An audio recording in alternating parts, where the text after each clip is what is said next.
আসসালামু আলাইকুম। ওয়েলকাম করছি দি ইমরান শো থেকে। অন্যান্য ধর্মবিশ্বাসীরা যারা শুনছেন তাদের প্রতি আন্তরিক কৃতজ্ঞতা। আজকে সাকিব আল হাসানকে নিয়ে কিছু কথা বলবো। সাকিব আল হাসান অনেক দিন পর পিএসএল এর লিগ পর্ব খেলতে গিয়েছে এবং আজকের এলিমিনেটর ম্যাচে সাকিবের দল লাহোর কালান্দার্স করাচি কিংসের হয়ে খেলেছে এবং লাহোর কালান্দার্স করাচি কিংসের সাথে জিতে দ্বিতীয় কোয়ালিফায়ারের জন্য মনোনীত হয়েছে। এখন সাকিব আল হাসানকে মাত্র এক ওভার বোলিং করানো হয়। এই এক ওভার বোলিং করিয়ে তিনি মাত্র 3 রান দিয়ে একটি উইকেট নিয়েছিল। এরপর বাংলাদেশের যত দর্শকরা আছে সবাই সাকিবের খেলাধুলার দেখার জন্য অপেক্ষা করতেছিল।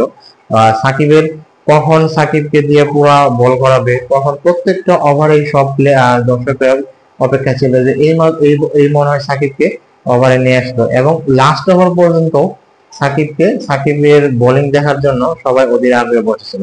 কিন্তু লাহোর কালান্দার্সের অধিনায়ক শাহিন শাহ আফ্রিদি সাকিব আল হাসানকে আর বোলিং এ নিয়ে আসেননি এক ওভার করানোর পরে। এগুলো নিয়ে অনেক কমেন্টেটরসের মধ্যে, বিভিন্ন সাংবাদিকদের মধ্যে অনেক সমালোচনা হয়েছে, কেন সাকিব আল হাসান তখন এক ওভারে ভালো করাও পরেও সাকিব আল হাসানকে বোলিং এ নিয়ে আসা হলো না। এতে নিয়ে কড়া সমালোচনা করা হয়েছে শাহিন শাহ আফ্রিদি।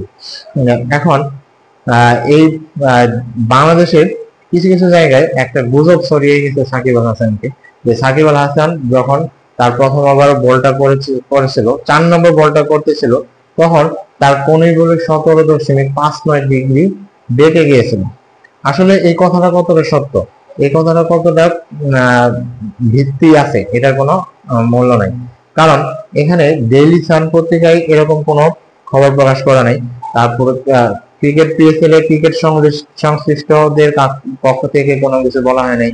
আজকের ম্যাচের লাহোর কালান্দার্স এবং করাচি কিংস এর ম্যাচ অফিসিয়ালরাও কোনো কিছু বলা নাই সাকিবের এই এনে। এটা একটা গুজব রয়ে গেছে। আসলে সাকিবের কোনো সমস্যাই হয় নাই, কোনো বলে হাত বেঁকেও যায় নাই।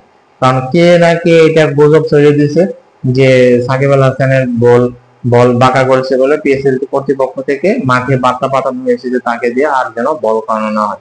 আসলে এটা কোনো ভিত্তি নাই। এটা লাহোর কালান্দার্স অধিনায়ক শাহিন শাহ আফ্রিদির একটা ভুল ডিসিশন, বাজে ডিসিশন।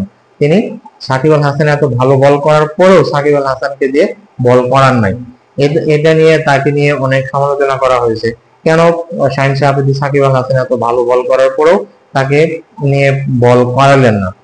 আসলে বাংলাদেশের সকল ক্রিকেট প্রেমীরা কারণ সাকিব আল হাসানের বল দেখার জন্য অধীর আগ্রহে বসেছিল, যে লাস্ট ওভার পর্যন্ত তারা অপেক্ষা করতেছিল যে এই সাকিব আল হাসানকে বোলিং এ নিয়ে আসবে, কিন্তু শাহিন শাহ আফ্রিদি সাকিব আল হাসানকে বোলিং এ নিয়ে আসেননি।